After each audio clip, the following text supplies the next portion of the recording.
Here, hold on. I'm out of theme with you. There we go. Oh, there we go. Theme it up right now. There Love we it. go. Do it. Love it. A little better. Love it. Okay. All right, folks. Today we have a very special guest. Mhm. Man, dead center right here. Darkstone Digital. Introduce yourself. Tell the people who you are, where they can find you, all that good stuff. My name is Brian Clark. I am the developer of Mortuary Assistant, and you can see basically anything you'd want to see, updates and stuff like that on my Twitter at dsdigitaldev. That's pretty much it, other than telling you to just go buy the Mortuary Assistant on Steam and review it. That's pretty much, it's like the main things. Those are the main points. I mean, fair. I did do that, by the way. There's a review, a positive one from me. Fantastic. That's even better. Yeah, a negative one, not as good, but Not still as good. useful. Not as, I mean, I'll still have to review it. I only played the demo, but I'll have to review it. Just review the demo, dude. Jake snatched this one from me. I did. Yeah. In fact, fun story.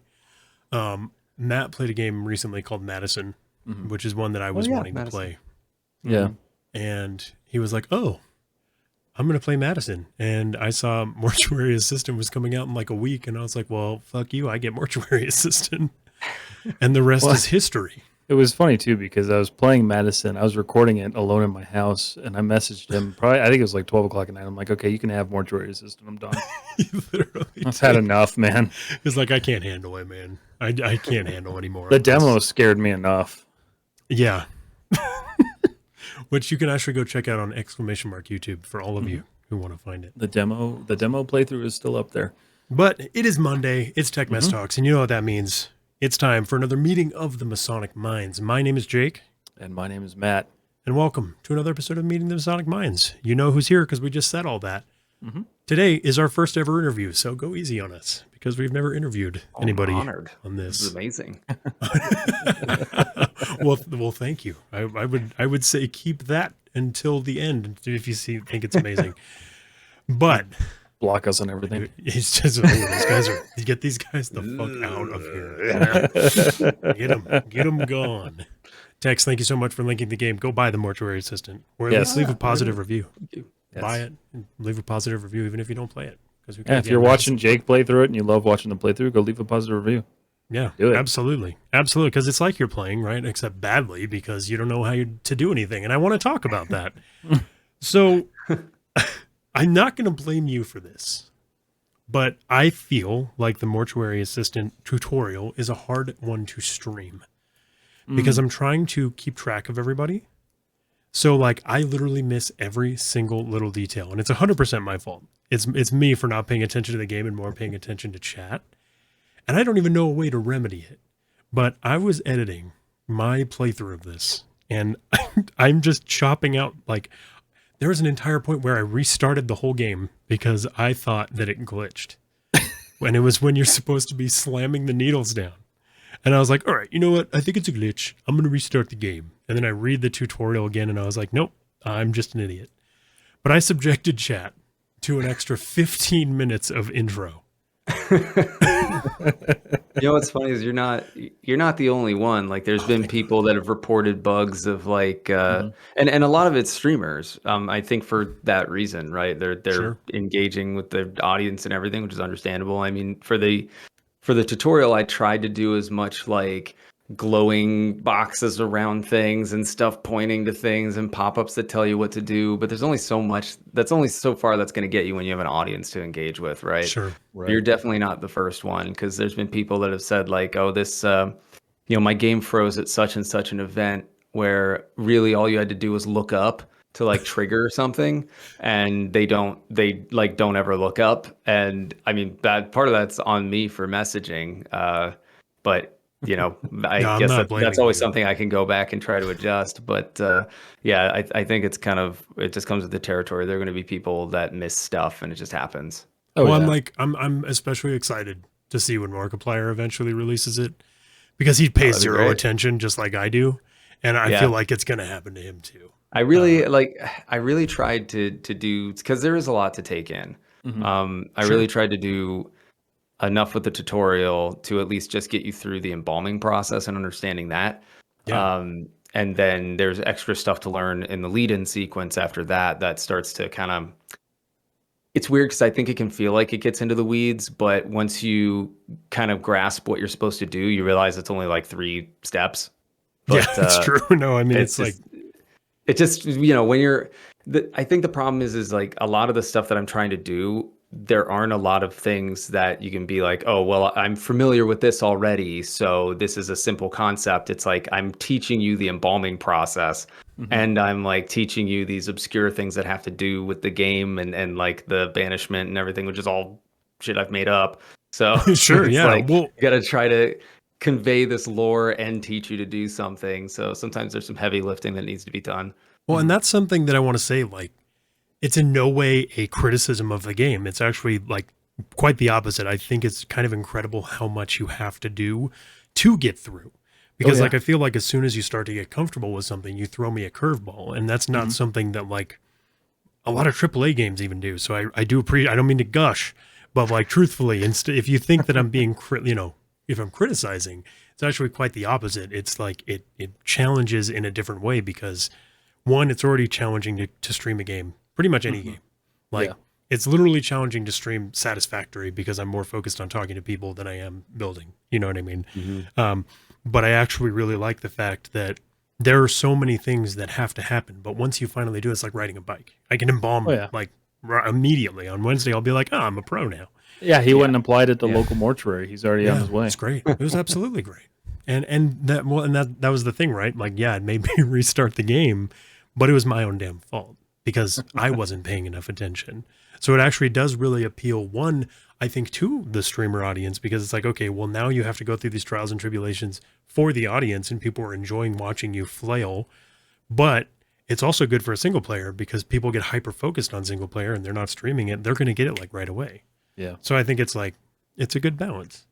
Yeah, I definitely think if you're at home, not worrying about an audience or anything, yeah, you probably take it in pretty easily. I mean, I stream my game development fairly often. It sort of fell off during the last month of development for Mortuary Assistant just because that's how it kind of works. But yeah, I'm the same way though. It's like I get really like into communicating with the people in chat and making sure that like, you know, there's still conversation happening even though I'm trying to work. And then the quality of work that gets done during those few hours is just like there's like nothing. But it's still enjoyable compared to regular development time. So this is a net gain, I guess. Yeah, absolutely. That makes perfect sense. Everybody go follow Brian here. What is your Twitch handle? I just put a link in the chat. Just Darkstone Digital. Oh, perfect. Go follow Darkstone Digital because that's super cool. I didn't realize you streamed it. I watched a little bit of a VOD the other day. I was like, hey, that's fun. It's a mix and match. Like the last bit of time before I stopped, because I was like really into like all the events and everything. I was really deep into finishing, so I couldn't stream at all. I was doing like horror shorts where I would put like just a collection of things from like Alter YouTube channel or something like that, and we would watch those together while I was working. That's fun. But before that, yeah, I'd actually do development on stream. That's what I usually try to do, but it comes and goes depending upon what's easier to stream, you know. But yeah, regardless, across the board, whatever you're trying to do, it can be pretty distracting when you're trying to do one thing and you're streaming. You're basically guaranteeing you're not going to be as efficient. Yeah, dude, absolutely. And that's again, one of the trials and tribulations of all of this just in general. Yeah. But I want to switch gears. Matt, do you have anything else? I'm sorry, you opened your mouth. No, actually I've got a question for him if you want to start. Yeah, go ahead. With go ahead, questions. you're good. Question So time. I'm always curious. Yeah, I'm always curious because you know we play a lot of itch.io games. We do a lot of like the indie scene. How do you feel? Like what are your thoughts on people who play like say your games for to build content off for their channels? Like how do you feel about that? I think it's great. I'm a really big supporter of that stuff. I think I think if you ask any like smaller content creator that has made stuff with with my games, like I've been in conversation with a number of them and try to get them like, if they need renders or something, or they need a logo or they need things for a thumbnail, like I always try to provide that stuff. I've said a lot of times that I feel there's a lot of similarities between like smaller content creators and small indie devs. Yeah. Yeah. Because yeah, you're doing two different types of media, but you're working really hard to put yourself out there and do something a lot of people don't do, and it's a really saturated uphill battle to do those things, right? Mhm. Absolutely. So I try to be as supportive as possible, and like when people play my stuff, I try to retweet their stuff all the time. I try to share things in my Discord. I try to be as like involved as I can, at least Yeah. Sure. with all these different creators. So yeah, I love it when I see it. I think there's a lot of overlooked value. I think a number of uh, indies out there want to shoot for like the Jacksepticeye's, the Markipliers, like all that sort of stuff. And it's like, honestly, when you think about it, like one Markiplier video, yeah, that's great and it has a lot of views, Mhm. but one Markiplier versus 300 smaller, Right. Yeah. that's 300 videos that when you search on YouTube for your game will come up because you have these metadata footprints everywhere related to your project. Whereas if you have one big one, yeah, that's great. And I mean, don't get me wrong, it's amazing and I love Oh, it. sure. I Yeah. love to No. see it. It's awesome. It's great to see. But I still think that what I'm saying is I think there's a tremendous amount of value in smaller creators, and I think they're often overlooked, which is really, I think, unfair to them. And I think it's the same way for indie developers. They make, there's a lot of little gems out there, and they might be, only 5 minutes of gameplay or something, but they could still be a fun experience. And Yeah. we all have to help each other out at the bottom, right? Yeah, dude, absolutely. I mean, this is, uh, frankly, this is kind of proof of that. Like, it's proof that you work with the smaller guys because we just Oh, kind of reached definitely. out and you were like, "Hey, what's up? Let's do it." And totally Oh threw us yeah, out. like I said, I'm always happy to talk. Mhm. It's a nice break from bug fixing, or Yeah, I people bet. messaging me telling me that I'm a jerk because something doesn't work right or something. It's like, I'm trying, I'm working on stuff. I swear, it's Do you just get me here. do you get a lot of that? No, for the most part, people are really. I think people are very understanding and very supportive, which has been amazing. I'm really Mhm. like, it's really weird because I'll see bug reports in like Discord and Twitter DMs, and that all looks one way. And then Mhm. I'll see positive reviews on Steam and people saying nice stuff all over on Twitter. So I get like a completely different feed in the other direction. Yeah. So where's the truth in that? Well, best thing I can do is take this feedback where they've got bugs and issues and stuff and just work on that, because the people that are happy are just going to be happier by me fixing things. So I should pay attention more to people that are having issues so I can try to make their experience nice. Mhm. And that's really the Sure. best that I can do, right? But that doesn't stop like people I mean, even right now I've got some messages that are like, like, I'm not going to pay this much because there's, these issues and stuff. And it's like, okay, that's fine. If you don't want to do that, that's okay. Right. But it's just like, it's interesting when people will go out of their way to say something. But Like, I just don't know. shitty. Yeah, but at the same time, it's like, I get it. They're spending their money on something. Right. And if Yeah. I'm expecting them to purchase something I'm making with their money, I can't then be like, oh, don't be mean to me, right? Like if they don't like it, what they've spent their money on, they'll probably return it anyway. But I get it. I get it. It'd be great if it wasn't like that, but Sure. it is. Well, like there was that whole debacle with oh my God, who made Summer of '58 again? Oh, Man, geez, now Jesus that you Christ. said it, Oh, that's it escaped me. God, all of us, literally all of Amika? us are like, yes, yeah, Amika. Amiga Yeah. games. Well, that whole thing happened with Amika with Summer of '58, where people would beat it and then return Oh, it. that upset me so much, Yeah. man. Like, Yeah. and Hated that's watching that. something that like really infuriated me because it's if you finish a game, you should not be allowed to return it, Right. right? Like you finished the entire Yeah. thing, That's a and tough thing about Steam and their 2 hour limit, right? Because yeah, I actually took a really big gamble with Mortuary Assistant being replayable over one long linear story. Mhm. Like, sure, a single playthrough, depending upon how fast you're going, can be anywhere from like 4 to 1 hour, depending upon like, or maybe less if you really know what you're doing and you're flying through it. But you've probably sure, already beaten it a million times by then. But either way, the point is like, instead of doing one linear story where you crawl through it till the end, I was like, I'm gonna do I'm going to do single shifts where you pick up fragments of a story and you replay it and pick up more fragments and more fragments until you've kind of pieced everything together and have seen everything. And you can get multiple endings, all that sort of stuff. So I Right. leaned a lot more into replayability with like the haunt system and stuff, doing all the random scares and everything. Like all of that is designed to get people to want to come back and play. But an average, like there are people that will play it, beat it, beat it. They'll They'll finish. They'll get through finish. yeah. Yeah, they'll finish the first shift and they'll be like, "Oh, well, this was really short. This wasn't worth it," And it's like I get how that happens, but yeah, that's why I say it's kind of a gamble though, because it does sort of go against the idea of, I've got to at least have X amount of gameplay so people can't return it. Like I've worked Sure. on games with other developers where they've purposely tried to put a little more fluff in somewhere to make it take a little longer to guarantee it takes 2 hours to beat. And Right. I tried to focus more on just like, is it a fun experience that they're gonna Enjoyability. enjoy, right? And Yeah. hopefully if they do that, they'll want to do it again, and that will equal the amount of time, right? That's kind of what I went with, which is scary. Sure. No, I get that. I mean, Totally. that's something that I actually really appreciate about the game is like I have not even finished one shift because I had to restart. But when I found out there were what, 6 endings, 5 endings? There are 5 endings, yeah. 5 endings. Yeah.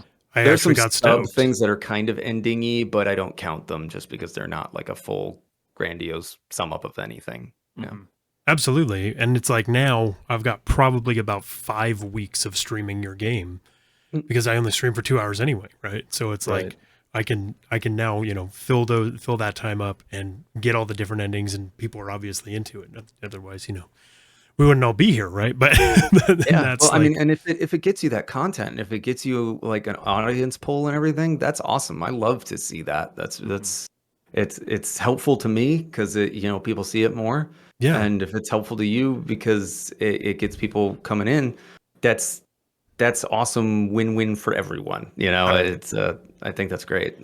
absolutely. And I want to get to a little bit more about the Mortuary Assistant in just a moment because this is a kind of a two-parter question, but where the fuck did the Book of Blood come from? That's a lot out of nowhere. Yeah. So I, I mean, if you're familiar, Dread XP is my publisher now. Mhm. But at the time, I had done Mortuary Assistant prototype, which eventually led to the demo, and I put the demo out. That gained traction as well. And then Dread XP contacted me to work on Dread X Collection 5. That was originally why they contacted me to talk. Was they were like, hey, we try to get different indie developers to make individual projects for this thing. Would you be interested in doing that? And I was like, yeah, okay, sure, that sounds cool. I didn't have any specific timeline for Mortuary Assistant yet. I didn't have, I mean, I did, but like, I was like, I can slow down or speed up depending. So sure, I could do a little side thing. That'd be kind of fun. Yeah. But then we got into talks about other stuff during that conversation about publishers and everything, because I was actually being courted by a handful of publishers. It was like, I think it was like Team 17, Glow Stick Entertainment. There was like, what was the other one? I don't know. There was a handful, right? You're And the belle of the so, ball. so I was talking. So I was talking to uh, Ted's his name that runs Dread XP, and he was just being very honest and open about like what to look out for with publishers of different types of things and what you should try to get and what if they're going to try to do this thing, that's something you've got to avoid, or ask for this, ask for that. And it was just all extremely honest and open. And this was before we had any talk about anything. And then at the end of our conversation for Book of Blood, they were like, well, if you're interested in looking for publishers, like we'll do that too if you want. So I was like, well, let me think about it. Sounds good. But I bring that up because I like agreed to have them be my publisher, and then suddenly timeline became a big thing. So I was Right. Sure, yeah. like, oh my God, well now I've got to do Book of Blood and I have to do this thing in a certain amount of time. So I was rushing on a bunch of stuff. So Book of Blood was something where I was like, okay, I'm gonna take a mini version of what I was doing with the haunt system and build something around this core thing to keep a player occupied, which is something that I've started to really enjoy lately, is like smaller settings where the player is distracted by something compelling, hopefully, and Yeah. then spooky things happen around them, right? Right. So that's where the whole like, okay, there's a book that has this evil entity bound to it, and it's created this sort of cryptic puzzle stuff going on to try to make you reveal the runes and stuff that unlock it. Yeah. And so that's kind of what I ended up going with, was using the haunt system in a little baby form of like, things happen here, when you look at it, it reacts and that sort of stuff. The puzzles in the book were not like, they weren't my favorite. I think they were either very easy to solve because you just brute force it and realize that you can just do that, Yeah. or you've got to read through things and it might take you a bit to try to understand what it is that's trying to happen. And I think that's the result of like a very small timeline for designing something, right? That just kind of happens. But overall, I think it was fun. I think the atmosphere was good. I think it had a nice little neat concept. The idea of this book with the scraps from the previous person, and I think it could have been embellished on a little more and become something pretty interesting. But overall, it was nice. But it was a fun little thing to do. It took about, I think we had 2 months to make it. And Jesus, I that's think, it. yeah, and I honestly believe the core of my work on it was done in the last like 2 weeks, because I was Holy working shit. I was working on Mortuary Assistant alongside it, right? So I Yeah. was trying to stay on track with that while also finishing this stuff. And there was some games convention coming up in like Poland or something, where they wanted Mhm. to have something for Mortuary Assistant to show. And this was in the same timeline. So I was running parallel with Book of Blood to try and get stuff out for Mortuary Assistant as well, to get something to show. So I was really trying to like make something interesting while while Jesus, also dude. do Mortuary Assistant stuff. And then I ended up helping work on the launcher, the Outpost 3000 thing. Oh, did you Um, really? yeah, they were having some performance issue stuff and just a few other things, that's not worth getting into really, but because it's kind of some of their stuff internally. Sure. But yeah, I helped with like performance stuff and additional just like last minute things.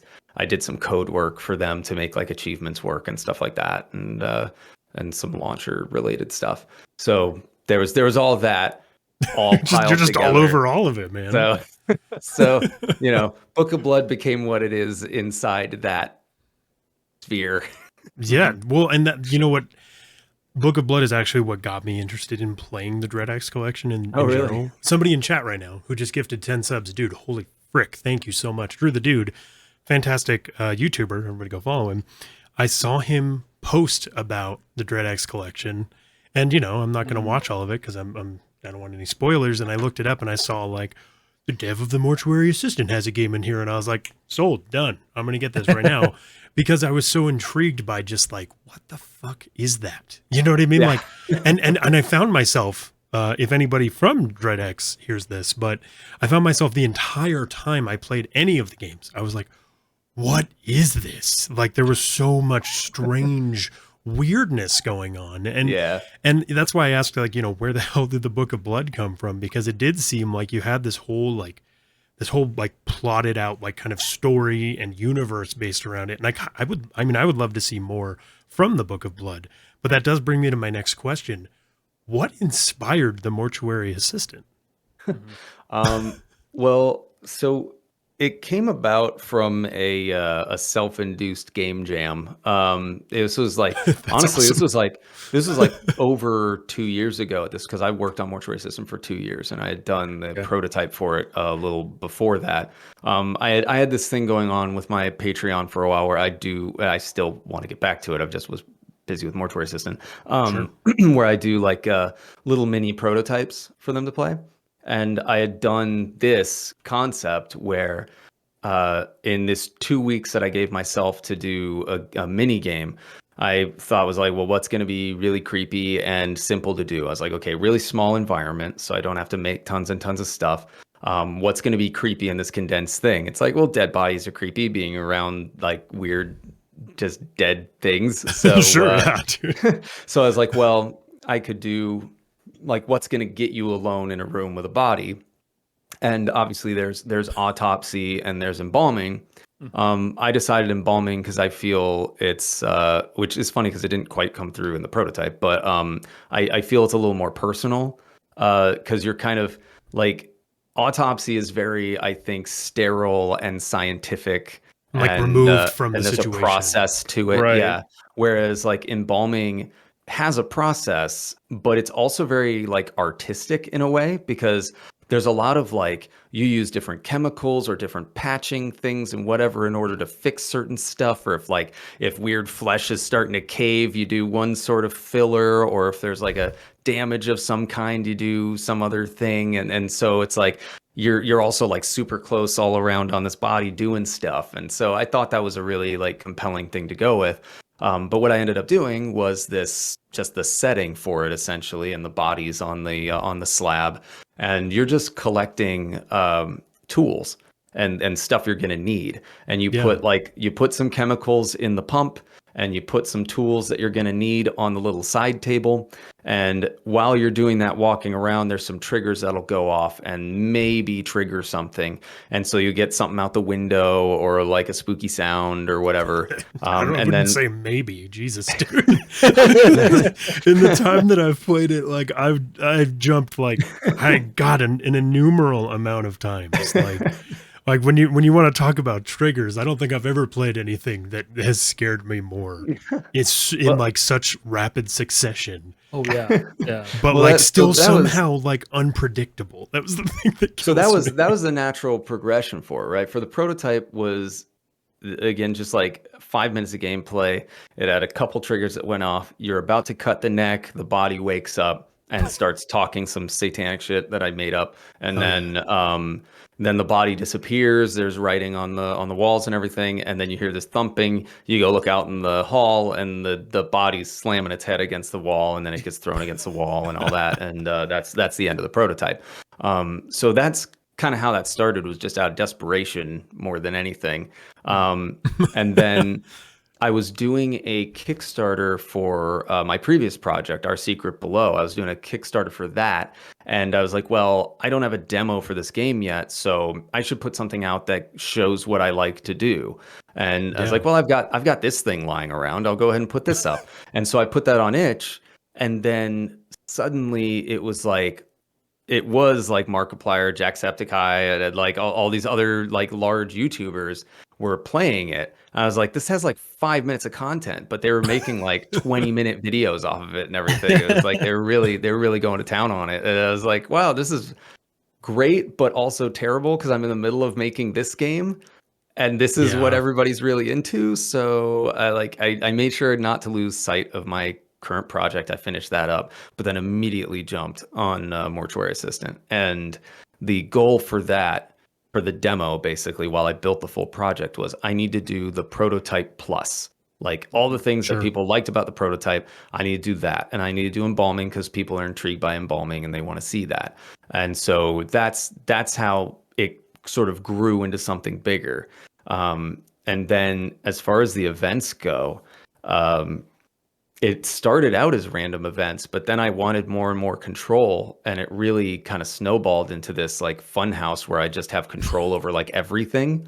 Yeah. And it just kept becoming like, well, I'd like to have control over all the bodies. Well, okay, then all the bodies need to have the same rig, so that way their animations work across the board, and I can kind of have one body get up and do the same thing depending upon what you're doing. So if you've got one body at one time and one body at another time, you can still have the same event with that different body. Then same thing for the spirits, and then the haunting events. I was like, well, I need small, medium, and large so I can kind of ramp up, but I don't want to just be random. So then it became like monitoring the player and seeing where they were, what they were doing, and like taking that information. And then each event has like criteria, and it checks that Oh, criteria, and it says, okay, is the player doing these things? Do they meet this stuff? Yeah. Okay. Then we'll fire this one. Right. And then in that, there's the where are they facing, what room are they in, that sort of thing, where it gets granular. And if they manage to trigger it, then they experience the event. If not, it gets cycled back through. And it became this big system of just like, not just RNG, it's actually a really big system of monitoring all gameplay and deciding what to do based on that. If you run the game faster, it actually throttles based on what you're doing to either be more aggressive or less aggressive. Oh, wow. And Wow. I tried really hard to balance it so that if you're trying to speed run it, the experience you get speed running is similar to what you would get if you're just going at a slower pace, right? Obviously, you're going to get Yeah. like you're going to get more events faster and all that, but I mean in terms of like you will get spooky events, you will be surprised. Hopefully, is the plan, There's right? no way to So, not It get happens. spooked at some point. so, but that's how that all snowballed. I mean, you know, a lot of people think that I just like watched Autopsy of Jane Doe and decided to make a game off of it, but I actually hadn't seen it yet when I had done the prototype and the original demo and everything. And then I watched it because everybody kept saying it. I was like, oh yeah, I could see how people say that. There's a Sure, storm. yeah, It's an right. old place. There's dead bodies and stuff. Yeah, okay, that makes sense. So that's how it all kind of came about. It just sort of built on itself more and more and more and more, and Right. snowballed until it was a game. But I mean, dude, that's fantastic, right? Like, because I did notice that, right? Because I did restart the fucking game because I thought it glitched, but I did, and I was like, okay, guys, we're gonna do a speed run now. I'm gonna run through this, and I got different triggers because of the way that I was playing, and I was like, so these are all just random events. But then you say that, and it's like it all makes sense to me now. Like they're not random events. This is actually something that you designed the game to do. And I thought that Yeah, was cool because there was stuff people were catching that I was like, oh shit, you're right. That did just happen. Whereas before, when I was just flomping around like a jackass, like, oh, how do I do this, this, and this? Then, you know, I wasn't getting as many events and I was just kind of like, what am I doing? You know what I mean? yeah, because I The didn't. window, it opened and closed like 5 times while I was doing the initial tutorial. I was like, what? Why? Yeah, I just what I wanted was something that, and this is I think this is what took a bulk of the development time was I wanted something that not necessarily felt bespoke, but something that sort of gave a feeling of something a little more tailored. Like I didn't want it to just feel like random stuff being thrown at you. I wanted it to feel like a experience that was built around what you're doing and feels like not necessarily linear progression specifically, but just like something that's a bit more made as a like start to finish experience. So it has Yeah. small events that start with like spooky sound, or maybe a cupboard opens that was closed when you left or something, or like you'll hear weird voices and things like that. And then as you progress, then you get into the medium events where you start to see spirits and other weird stuff. And then you get into what I've called medium aggressive because I shoved them in later and had to come up with a name between medium and large, where where then larger things start to happen where I do a bit more tricky stuff where you'll see an entity, and if you do one thing will happen. If you do something else, it might react a different way. If you rush right at it, something else will happen, right? And so I tried to really build things that felt reactionary. And I think that's kind of what I did with everything, was try to make reactionary scares as opposed to like just a jump scare that grabs your camera and does a loud noise and all that sort of stuff. Yeah, absolutely. Instead of like a Five Nights at Freddy's Yeah, sort of yeah. thing. Yeah, like, well, and in the very beginning, I actually did notice that as well. Like I saw Homeboy walking in the hallway where the cold storage was, and I normally I would have frozen, but I was already like angry because I had messed up. So I literally just chased him down, and I looked all over that cold storage, and I couldn't find him. And obviously that was designed to be that way, but it was just interesting, like the way that everything kind of worked out when it came to those random events, and like even when it came to the second autopsy or embalming, how like all of the markings were different, and like it was all it felt all very procedurally generated as opposed to, oh, everything's going to be the same, it is going to be a linear experience. No, I mean, I think you were saying you were looking into making an embalming only mode that didn't have any of Yeah. the scares. Mhm. And Yep. that alone has its own appeal, right? Because people Yeah, can there's just there's an oddly large number of people that have wanted just the embalming mode. And I'm like, all right, they just want to be in the stormy setting, embalming bodies. It's like, well, they all just want right, embalming simulator, yeah, and it's like, hey that's man, that's fine. cool too, you know. That's That fine. works. Yeah, different strokes, different folks. But Matt, you said you yeah, had another question. Yeah. So where did I think it's called the Mimic, right? The guy with the Mhm. black eyes. Where did that Yeah, come yeah. from? So I had made up this whole demonology Mhm. and lore for like hell and stuff in this universe because I wanted to stray away from using existing stuff because it's Yeah. real easy to get people to call you out then. If you like if you try to do something different, then they'll be like, well, actually it doesn't work that way in this. And it's like, Mhm. even if you intentionally did that, you kind of start to raise those things. So I decided to just make up stuff completely that sort of pulls inspiration from various things, but I really wanted to do something where I could just make whatever I wanted, and that's the lore of this game, and that's Right. totally fine. So Yeah. part of what I did though was I wanted to keep it not grounded in reality because all this is, whatever, but just familiarity, I guess, is what I've really tried to go for throughout the entire game.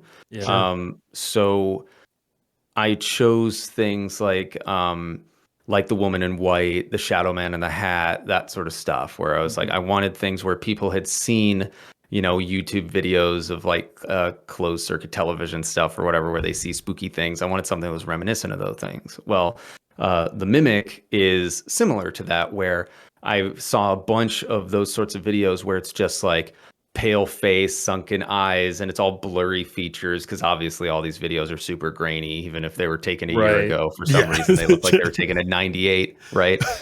But but that stuff, like that particular experience where there's like creepy pale face looking out of the closet or like down from the stairs or whatever and then disappears quickly. I had taken that and made some lore about this spirit that is basically just used by demons in hell. The whole concept of lesser spirits in the game is that they're actually tools used by demons to accomplish some of Right. their other things. Yeah. Yeah. So the Mimic is very much just like for watching. That's pretty much it, right? That's all it's capable of. So that's why you see it and it disappears really fast. It's like, oh shit, like Oh it's god. just, Yeah. but It's like I'm um, unsettled. yeah, right. So that's where the concept came, was this idea of a spirit that's basically suffering because it wants really badly to be as close to human as possible, but Mhm. because it's suffering in hell, its doom is basically like it has to suffer by never being able to be human. So that's why it's got this weird mannequin look, the cracked skin and everything. It's like it's basically like this weird creepy thing that you don't know what it actually looks like underneath, but it's like being this like completely stiff weird thing. And then there was some imagery that I had seen here and there all over the place from like there was some weird like deep web video compilation things and other random art that was always just like these weird like there's something about the really like big like yet piercing eyes from the sunken blackness that I think everybody finds unsettling. Of And course. the constant smile is very much like what I find creepy about clowns, is Oh just yeah. like, Same. they Sure. look like they're smiling, but you have no idea what they're actually like thinking or feeling. They're just like whatever is pasted on their face. So that's where Mimic came from. And I think it's interesting that he's the one that everybody seems to really gravitate to. I don't Well, know I what it noticed that. is. Yeah, I don't know what it is about that character, but like when I played the demo, it was the most horrifying thing to me. Like everything else I saw, I was like, no, no, that's fine. Like that's a standard jump scare. But that thing, it's just like seeing it out of the corner of your eye or walking over to the cabinet to get something and looking up and it's just like staring back at you.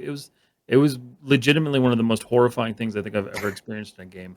It's because it's disrupting. I think Yeah. that's what Yeah. it is, right? It's not something that is like objectively there to just terrify you, but because it's literally like, well, that just popped up. And it's not something that's like super stand in your stand face. out. It doesn't Yeah. stand out super hard, right? And that's what makes it even worse because like if you stay up too late or you drink too much or you smoke too much weed or whatever and you walk into the living room and it's dark in the middle of the night and you look over, like that could just appear because that's just something that's going on in your mind. And I think that's what makes that specific character so real to a lot of people, is I'm sure a lot of people have seen that character in their own time, right? Like in their own mind, and you were able to personify it. And now so many people are like, oh shit, it's real. You know Well, what I mean? that's kind of what I was talking about with familiarity for everything was like, Yeah.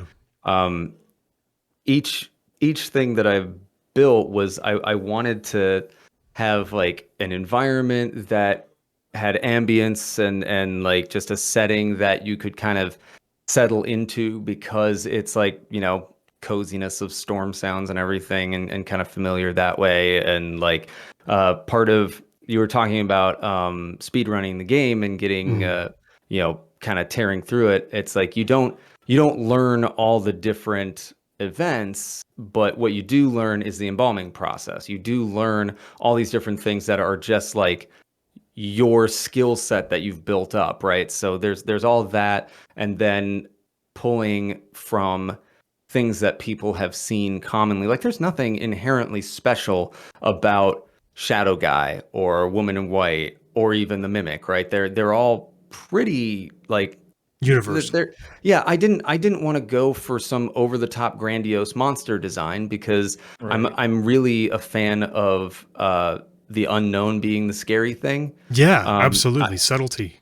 yeah, I feel like if you show the monster too much, you begin to see the zipper in the back, right? Right. So that's why I'm like, I want something that links to people's, what they're used to seeing as creepy. Like some people are creeped out. Oh, what just happened? Oh no. Fuck, are you serious? Hold on. Call just dropped. Hold on, chat. I have no idea what just happened. Recorrecting it. Okay, God bless Okay. America. All right. Literally, it all just froze. I'm sorry. I have like horrible PTSD from this shit. It's really bad. But go ahead. We can still see you. Okay. Dev said too much. They're now being possessed. The whole stream's cursed now. The whole stream's cursed, dude. I mean, it already was. That's why we. I mean, if we haven't accomplished that by now. Yeah, I mean, we've already been cursed for years. I was like, just please not today. Come on. Spooky stuff starts happening in the background. I'm glad everybody just glommed onto the idea. Okay. Continue where you were. I apologize. Where was I? Oh, yeah. Familiarity with the spirits and Yeah. stuff. Because I feel like you were saying, is something if you're down in your kitchen at night and you see the mimic's face like poking out, like that's something I think everybody can imagine. For like the shadow dude, I actually, when I was a young teenager, I actually had sleep paralysis issues for a while, where I would have, I'd have a nightmare and then I'd wake up, but a common thing is you're unable to move for a bit because the chemicals in your body haven't like left yet, and you're still like kind of, yeah. So I'm awake-ish, and like the creepy thing that I saw in my dream is standing outside my window, right? Or like shadow, also common like shadow people like on top of you where you feel a lot of pressure and stuff, and like, so I feel like that is something that resonates with people too. So each of them, while they aren't some crazy monster design, they're meant to pull from things that I think everybody has either experienced in some way, imagined in some way, or seen online when they're watching creepy things, right? I wanted something that had that familiarity, and that's kind of all the things I tried to do was something familiar, so it would be scarier. Well, and it's like, when I first played the game, I was reminded of my childhood, because I don't know if you guys had this, but when I was younger, I was afraid of the dark. Obviously, you're young, you're afraid of the dark, probably. If you're not, oh yeah, that's good for you. But whenever I would go, say, to the kitchen from my bedroom, which is like not very many steps, I would literally sprint to the kitchen so I could get a cup of water, right? I would like soak in all of the possible light from the kitchen, and then I would like sit down and I would take a sip of my water, and then I would look, and the hallway, you know, when you have that like parallax effect in the movies, and it's like it like lengthens to like the end of the world, basically. Yeah, that Hitchcock zoom. Yeah. Exactly, Yeah. the Hitchcock zoom, right? And I would literally sprint back to my room, like full scale sprint. I'm sure my parents were like, shut the fuck up, because I would stomp and like just be really loud and run right back to my room. And I would slam the door and I would lock that shit because I'm like, I know that it's behind me. I don't know what it is, but it's here. And I'm If I like, stop, I'm done. and after I played your fucking game, that's exactly how I felt, right? Because I got out of my office and I walked into the kitchen where my wife was, I think, cooking something. She was preparing our son's breakfast. And she was like, hey, can you take the trash out? Which is a normal night is like not a big deal. Like, I don't You're like, like nah. doing it at night. I don't like doing it at night. You know, we live next to an alley. I don't know who's waiting for me, but that's because that's just how my brain works. And I ran with the trash. I like slammed it in and then I like ran back, opened the door, got back in. I wasn't fucking around. And it's because you like summoned that within me again. Anytime I get chased, if you watch any of our videos where I happen to get chased, I hate it. I He couldn't. freaks out. I can't Right. even handle. Like when I was a kid, I couldn't handle going into like the play place as a kid because I was terrified somebody was behind me. Like, Well, you I know, think those there's- like combined. Yeah, I think there's a really common feeling for everybody when you go into like a dark basement or something, or like, yeah, a scenario like that where you just feel that weirdness on your back. Yeah. Yeah. And I think I was Just got chills thinking about it Yeah, right now. what I was trying to do with the events and the way they work in the game was I wanted you to feel like you always need to be looking over your shoulder. I wanted you to feel like something could always be right behind you, and that's because of that feeling, right? I wanted to try to give at least as close as I could to like a video game equivalent of that feeling. And that's part of the reactionary style to the haunting events, whereas I think what makes some of those scares a little more successful is discovery, where instead of, again, like I was talking earlier, grabbing your camera and doing the Five Nights at Freddy's thing, they're sitting there waiting, and if you don't notice them, eventually they go away and nothing happened, right? But if Yeah. you do and you see it out of the corner of your screen and you turn to it and then it reacts, that gives you this feeling of like, oh shit, there was something behind me that whole Yeah. time. And so then you're like, well, what else is behind me? And that's kind of the hope I have making this thing, was that Right. people would have that feeling. And then that exact thing actually happened on stream last week. Mm-hmm. I'm like already literally like beat to shit because I've been terrified the whole time, right? And then I'm ending and I'm like, okay guys, we're gonna go raid out and whatever. And then everybody in chat's like, did you see that? Did you see that? Did you see that? Did you see that? And I didn't. But they all saw it and it scared the shit out of them, which is like, you know, that's just a whole other like area to kind of build upon, right? And I think that's why it's done so elegantly. Because like a big thing that I have is like, oh well, if the thing can't hurt me, it's not scary. That is so far from true Oh yeah. with the way that it's presented in this, right? Well, that's a tough thing in video games is Yeah. trying to get people to buy in, I guess. Like I've been asked about before, like, what do I feel like movies or video games are better mediums for horror? And it's like, well, I don't know if there's really a clear answer for that, but I do think that movies are probably a little easier to get people to invest because Sure. you're like, lights off, turn my spooky movie on, you're already in the mindset for that, right? Whereas Right. with a game, I feel like there's stuff you have to learn, there's mechanics that can be good or bad, there's all sorts of things that can get in the way and can pull you out of the experience. So to build something that actually brings you in and legitimately scares you, I feel is probably at least for me with games that I've played, it's tough for me to get in that mindset. Sure. So, obviously, myself included, and any horror developer, I'm sure they're striving to try and make something that makes that happen. But whether or not you're successful is left up to the audience. But I just that was all I wanted to do was make something that like I said, a video game equivalent of that feeling you get on the back of your neck, when you're trying to run out of the basement. Yeah, absolutely. Well, yeah, and I think that also with video games, to like expand on that point, a lot of gamers are like, well, it can't be that scary. You know what I mean? Like people come in with like a mindset of skepticism, Yeah, it's just a game. like with There's anything. no way that, Yeah, and speaking of skepticism, in the beginning of your game, you say this is based on true events. Mm-hmm. Yeah. Now, ever since I read that one, like it's got me looking all around. Like, obviously, I'm sure you're messing with people, but obviously, there's like there's an air of like, could that be real? Like, if I play this, am I cursed? Like, am I going to go to bed and like wake up and the mimic's going to be over me? You know what I mean? And it's like, first of all, what true events? Mm-hmm. And second of all, why'd you do that to me, man? So again, that I wrote that a while ago, right after the demo, because originally I had written it and it was in the demo, and I took it out and it was just like, oh, this is flashing lights or disturbing imagery or whatever.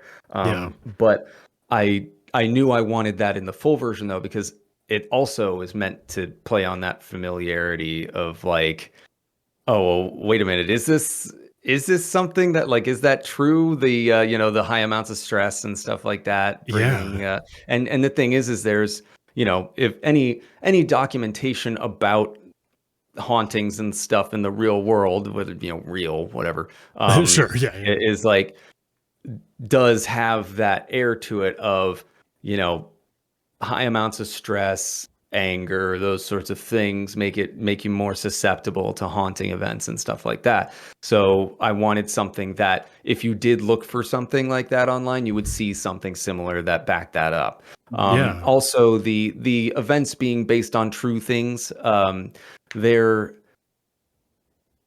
not, but also they are taken from, I've watched hours and hours and hours of, like we were talking about earlier, the closed circuit TV stuff.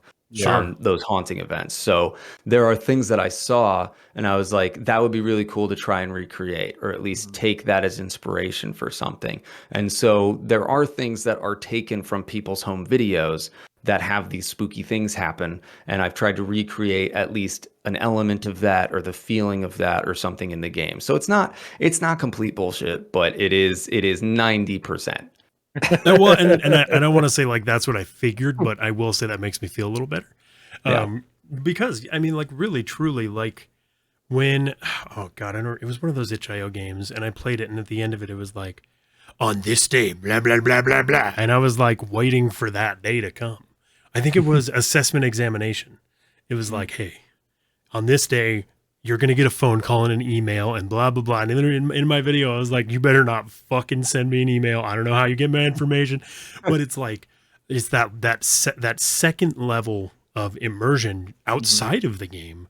Right. I'm sure that's, what draws a lot of people in too. Right. Because like, I don't personally know of any hauntings that have happened within mortuaries, but I kind of want to look into it now, right? And it's not something that maybe we've done. We could do an entire podcast episode about mortuary hauntings. Oh, yeah. And I think that would be great, right? Like, so it's like, because of the idea of like, okay, maybe it's 90% bullshit, but it is still that 10% that's the terrifying part, right? Because like, yeah, I bet people who are highly susceptible to stress do see shadow figures and they do see things that they shouldn't see. Like you said, you have sleep paralysis. Like you are likely. Yeah, exactly. And it's like, you are likely to experience these sort of horrible haunting events because of you, right? Because it's like, oh yeah, okay, well, is it real? And it's like, what even is real? You know what I mean? Because you see shit all the time. Yeah, your brain's going to manifest whatever if you're stressed out and you start thinking your coat rack is a spooky monster like that. Dude, that happens, right? So you're not wrong. I mean, your next game should just be all about stress. There you go. Yeah, just fair. Like dude, right? Like because you're pro in that. Yeah. So I'm curious, being that you have the ability to look under the hood, you have the ability to basically rip this whole thing apart. Does this game scare you? I mean, it catches me off guard. Yeah, for sure. scare is not like it's weird because I don't get like unsettled by it at all. I'm so desensitized at this point. Of Right. course, yeah. Beyond Mortuary Assistant, just horror in general. I've written all sorts of crazy stuff, made all sorts of crazy stuff for horror games, and so I'm like, I'm not the best for like, what creeps you out. But Yeah. I'll play it and I will start to feel a little anxious. Yeah. Um, and there isn't any like forward in the front of my mind thought about that anxiety, but I know it's there kind of building up. Mhm. And when I get that feeling, I know that I've probably gotten the pacing of something right. Um, then also there are plenty of times where I'll be doing something and I'll turn the corner and something's there and I'm like, I'm just trying to test something and something happens. Like, ah, shit. Go All fuck. right. It's like, Oops. yeah. Like there's definitely been times that it's gotten me and I get a jolt and I like laugh because I'm like, oh God, game, You're like, I fucking made this, man. Come on, yeah, dude. yeah. So, but the thing is like the reason that happens is Mhm. because these things aren't scripted. I mean, Right. they are scripted in a sense in that I make the event. Yeah. But like, have you seen the grandma event that happens Not yet. at all? No. I'll Okay. probably see it Well, on Wednesday. yeah, without spoiling it, there's an event where if you do one thing, it ends one way. If you go another way, it ends a completely different way. And there's a Oh. number of events that do that. It's same for the intro, the lead-in sequence after the tutorial. There are like three different ways that can end.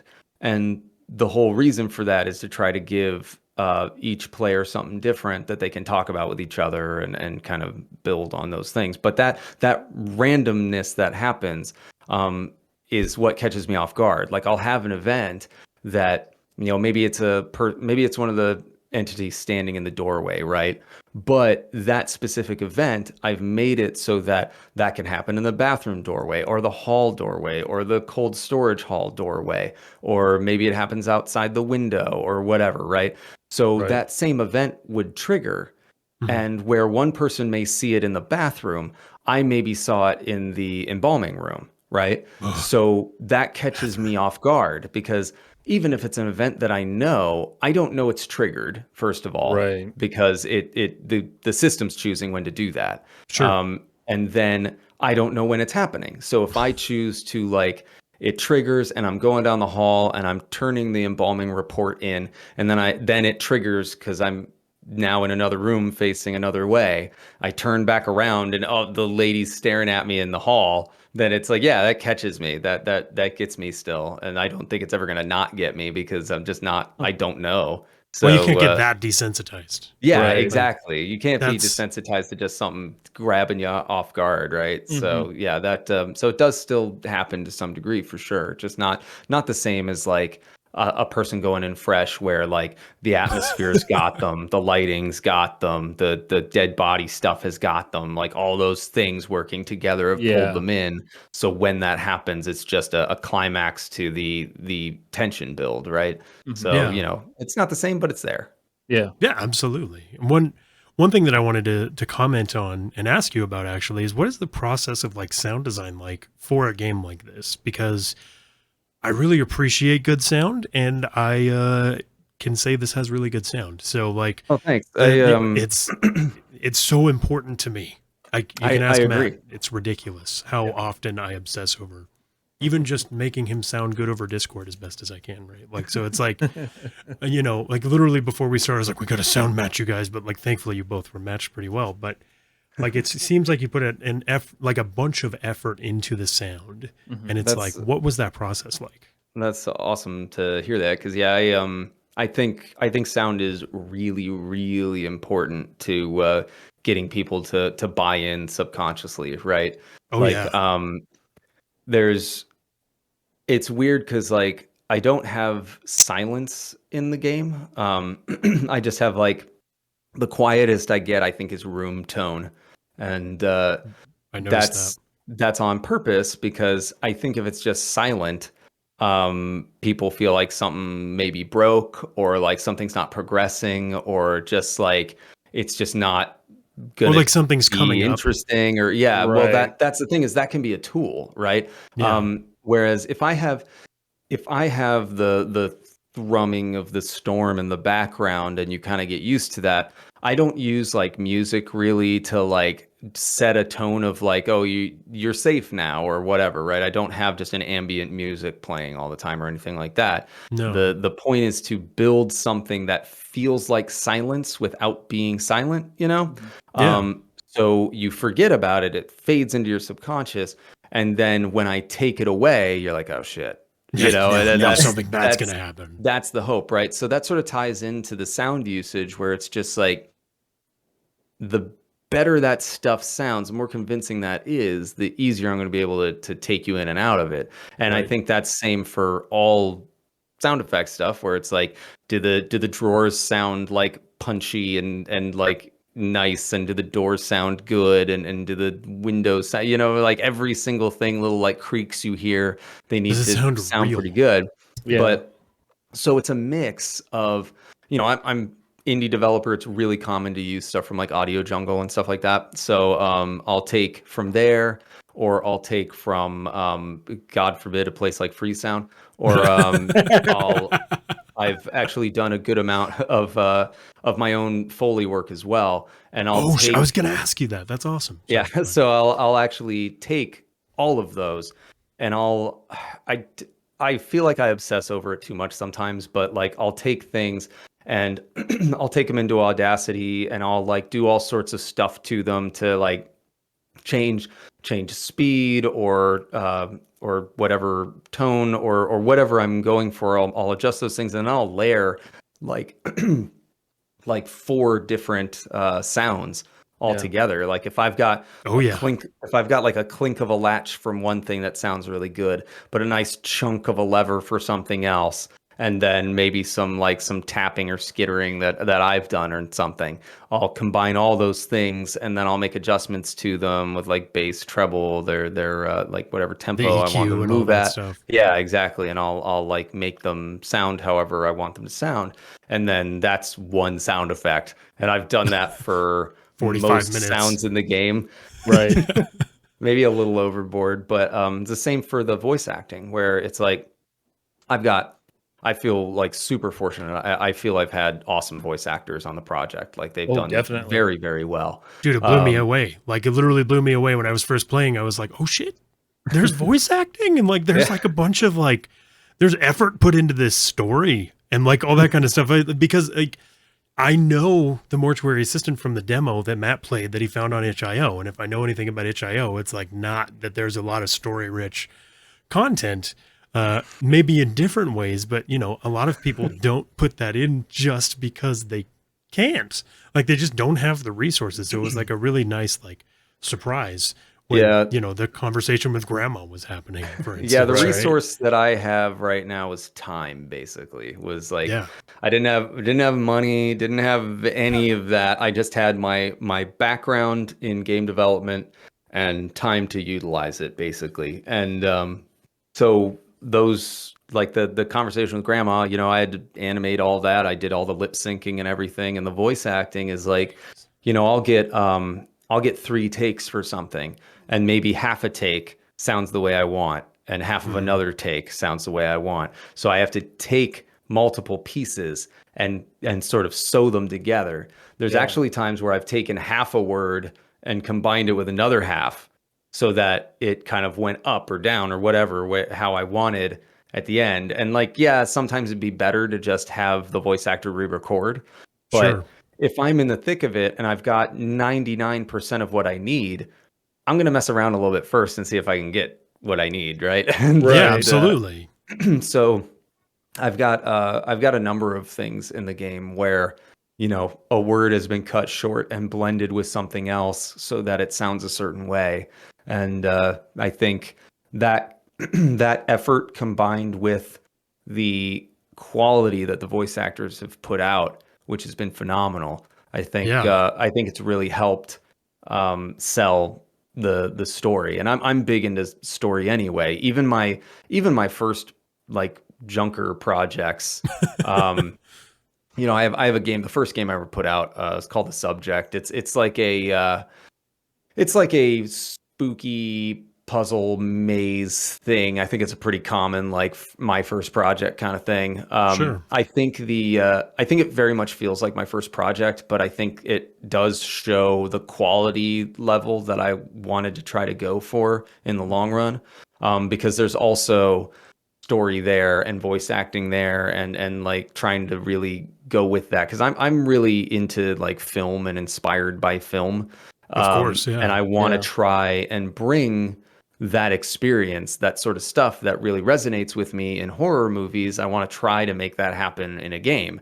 And that's sometimes really tough to do, but I think sound and voice acting and story are all things that make that believable. And so Right. I try to really hang on to those things in whatever I'm making. Well, and like what you said about the layering, right? Like that, I love that you say that because I find myself doing that all the time as well. If I'm like editing one of our 3 scary games and I'm trying to make a fun little intro, I'll like find screaming goats and then I'll find like another scream and I'm trying to make something serious out of it, so I pitch it down and I mix it all together and it's like after a while you finally find that little thing and it's like I really I'm with you on that. Probably not to the same level because I'm not, Well, I did have to use free sound, right? So it's like yeah. but it's like it's something that I really appreciate, and I feel like a lot of people kind of overlook sound, and it's shocking to me when I'm playing an itch.io game and like it sounds horrible. Like why? I mean, Why would if you do just this? have pitch black and really good sounds, it Yeah, can creep people out. Oh And yeah. that is like, I think step one, yeah, because sound is, while it can be a complex beast, I feel like it's one of the lowest hanging fruits for really building an environment that feels good, a setting that feels in enthralling, right? I think those yeah, things are easily obtained with quality sound. And so if you can do that, if you can get the sounds from wherever, if you can make them yourself, whatever you've got to do, if you can achieve something that feels like a higher quality, that really feels like you put something in trying to sell your environment, your setting through sound, I think you're like already half of the way there. yeah. Yeah. Absolutely. Well, and it's like that's the thing. You want people to forget. It's like you want to put all sorts of effort into sound and like nobody technically appreciates it, but Yeah. in not appreciating it, you've accomplished your mission, right? Yeah. Because it's like I just forgot all about it. And I'm so immersed in this that it's like, okay, well, whatever. That's what I used to say when I was an environment artist still back doing studio work. I was like, if I did my job right, no one would know I did anything or care that Right. I did anything because they're just going to run right through it and have no issue. If they Yeah. notice it, that's because something's bad. Or you wanted them to. I mean, to be Yeah, fair, sure. you Sure. could, Yeah. If you frame a shot a specific way for an approach for the player to come over a hill crest or something, then yeah, you've done it on purpose. But Right. more often than not, you want them to just not notice what you've done. an You want it to ultimate, be a good sum of parts. absolutely, an ultimate premium segue. Speaking of noticing things, how many people have caught the Easter eggs in the apartment? Um, are you Because speaking specifically of DJ Two Shades, or are you speaking of the other stuff, like all just the talk of the little cereal boxes and everything? boxes, Yeah, yeah, yeah. like So, grandma, like so I was so enthralled by that. yeah, people will go around and find those things. I'd say maybe half spend some time looking through a portion, and they'll Mhm. read things and be like, "What the fuck are these cereal boxes? What is Yeah, this about bees? What is this is this?" about twigs, dude. Yeah, Like, dried out yeah. twigs added back in. Like, Yeah, and then if you hang around the apartment long enough, then DJ Two Shades comes on, and then the song starts over, and there's like maybe 4 or 5 clips of that, and so it's hit or miss whether people have found those things. I think most people haven't heard the DJ stuff yeah, because you're just not in the apartment long enough, unless you like Right. if you're hanging around just really looking at stuff, you might hear one and then be like, "Well, wait a second. All right, let me sit through this and see if there's something else." And then, yeah, the longer it goes, the more and more the DJ acknowledges that you're still there. Like, why are you still listening to this same song over what and the hell over are you again? doing here? Yeah. Well, and see, now I kind of wish I would have done that because I literally walked over the radio and like shut it off right away because I was like, something is going to terrify me in this radio. Because the entire time I played your damn game, I'm like looking around every corner. Literally before you even do an embalming, I'm like walking through the hallway, and as soon as I get to the embalming room, I like turn my corner super hard and like, what is it? What is it? And like every time I go back towards the Clearing bathroom, a room, like, yeah. where is it? You know what I mean? Like it's literal Yeah. constant like fear. So I appreciate that you put those in. And are there any like other fun Easter eggs that people like haven't caught or that you want people to catch? That Well, like I said, DJ Two Shades is a good one. It's just me doing a silly voice, but that's great. but I think it's fun because it references there's only one song because it's all we have the budget for, and just silly. But let's see, there was what am I thinking of? I know you're in the game, Yes. which was something that I saw. I saw like 5 seconds of your VOD, and you're like, "Oh, there I am," and I was like, "Son of a bitch!" yeah, I'm one of the dead bodies. It's not the best likeness, but it's when I was messing around with the tool set to see if I'd be able to do like other like real people. There's that competition that I think just ended, where you can be a dead body in the game, and that was kind of the start of that. Was trying to make sure that worked. Nice. It was a body that I could put in for launch. I really wanted to have more, but the just trying to get the whole game to be like in a shippable state made me have to put it on the back burner. So the next major patch after all these bug fixes is going to be more bodies and more haunting events, because right now there's only 4 different bodies.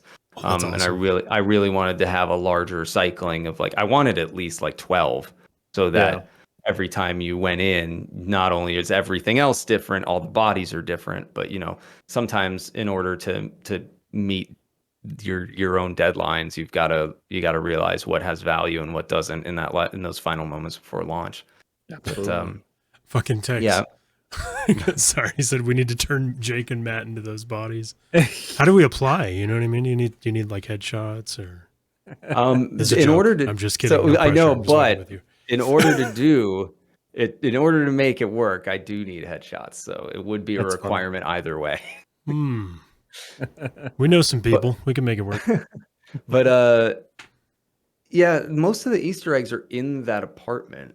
Okay, I wanted figured. because I wanted to have a couple Easter eggs in the main game. There's one that I think I'll still add, but I think part of it was I wanted any potential silliness to be done and over with once you went to the mortuary. Sure. I think there are I think there's still value in finding things that are fun, and I plan to do that. But I think as far as like the more like openly silly stuff, I've kept to the apartment, so that it can also be sort of a contrast, Like Yeah. you go through these things and you're like, oh, silly, and Oh, then this is fun and comforting.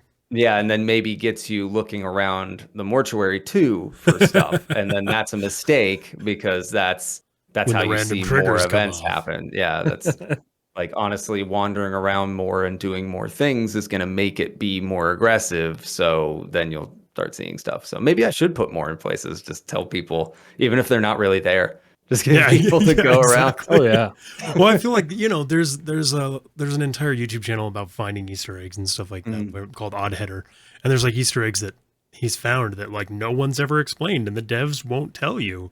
And like I'm wondering if you have like something like that. Obviously, don't tell us, but it's like I've always loved the idea of like doing that as a game dev, even though I've never and probably never will develop a game, but like. I've always liked the idea of being able to hide those little, like, that's my little personal flavor, dude. You found it. And I but mean, like, there right. are some things that are completely hidden. And, oh shit! See, same for my previous games. I usually have I have to no clip Easter out right eggs now. that are. It's funny you mentioned no clip. There's so not in Mortuary Assistant, but a previous game I made, Cohate.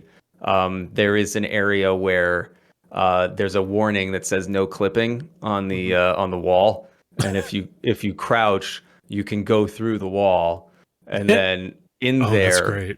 is it's a hallway, and at the end there's like this green mist, and then there's these alien eggs in the bottom, And then I come on. I made this in like 3 months to just get something out for like Halloween. So I did like all the voice acting for the Maze Runner, the guy who like leads you through everything. And Yeah. there's like this, it comes out as like, don't tell anybody about that. We're not technically supposed to have those. You know, it's not really legal. They don't belong to us. So it's just silly stuff like that. I do like to throw in and not. I think there's a lot in Cohate actually. Now that I think about it, but there's it depends on how I'm feeling on a project, on how much I'll throw in the Easter egg department, like whether Yeah. it's silly or insanely well hidden or what, you know. Well, and that's another question actually that comes to mind. Like a lot of like multiplayer games have like seasons or whatever, and like special events for Halloween and Christmas and Thanksgiving. Will Mortuary Assistant have anything like that? Like, I would very much like to. yeah, I think what decides it is I've got all the bug fixing that I'm trying to stay on top of. It of never course, ends, but I Yeah. want it to just try to be as smooth as possible. There's some really weird outlier things that I'm still hunting down. sure, But when those things are done, I do have a roadmap of stuff I would like to do. First and foremost, I mentioned more bodies, more haunting events. yeah. But I would like to have some additional larger stuff specifically for around Halloween. I think that would be great. I may do something like, again, I bring up Cohate a lot because I think I just got silly with extra weird things in it. I actually have a timer in Cohate that checks your clock. And if it's around Halloween, it throws Halloween decorations up in the main hub for like a week. Oh, And see, that's then awesome. and so I was thinking it might be fun to do something like that for Mortuary Assistant, where I just check your clock and I have like Christmas stuff up at Christmas time. I have Halloween Yeah. stuff up at Halloween, right? Like just things like that. There's this sort of unseen office office manager named Zoe that Yeah, I'm wondering has- about her. so like she's left notes in places, and actually I'm gonna do I've found that one of the things people actually really seem to like doing in the game is wandering around frantically looking for the things they need. Mhm. Yep. So I was thinking about doing a patch where I have Zoe restock in different places Oh, because God damn it. she's like I just don't get any information on where to put things anymore. So it's like I'll have like a set of things. So it's like, okay, maybe the glutaraldehyde was in one place, one playthrough, but now it's in another. It's in a drawer over here or something, Oh right? shit, you didn't already do People- that? No, Great. no. I I thought wanted. you did. No, I think people just forget. Because I was like, when I first started the actual first shift after the whole phone call and everything, I'm like, where is everything?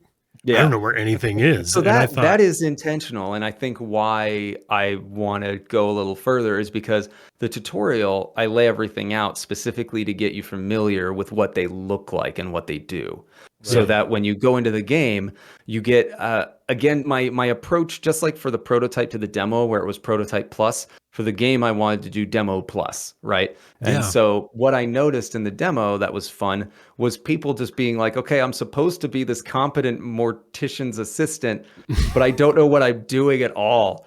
So I wanted to try and have a little bit of that still, where you go in and it's like, all right, I'm in to do my job.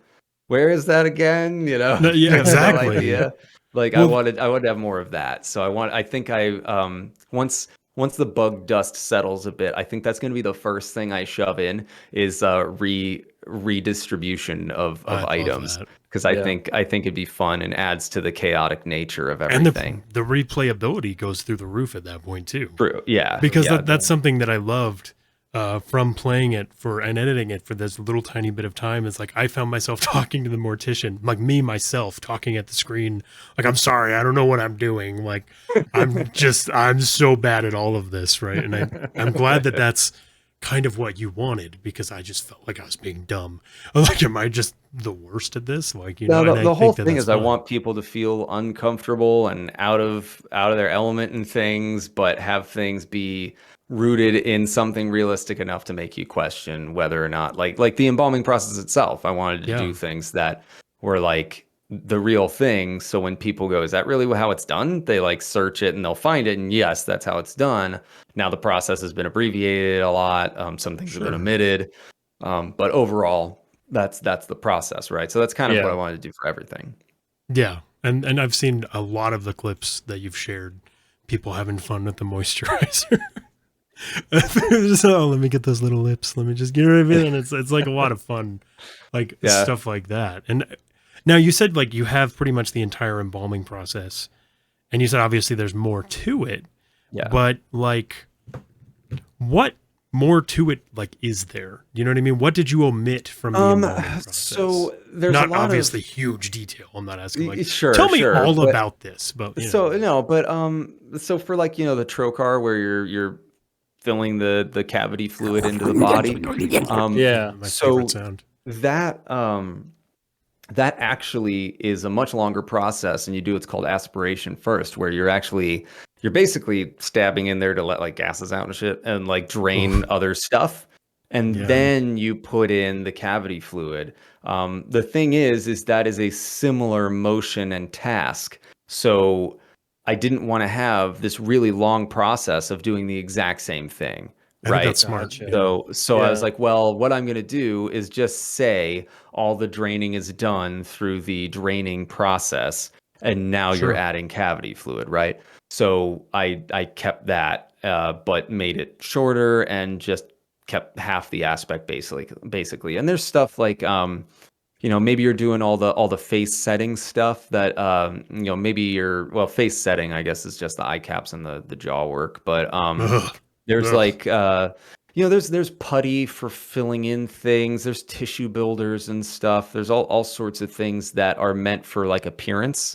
Yeah. There's also like you choose different chemicals based on like if you're trying to get a certain color in the skin. Maybe you're dealing with there's something called embalmer's gray, which Oh. is if a body's kind of been sitting there for a bit, or maybe the chemical process hasn't been done exactly right. The skin of the body, it actually starts to turn gray, and you'll do things to like whether it's makeup or other things to try and cover those things.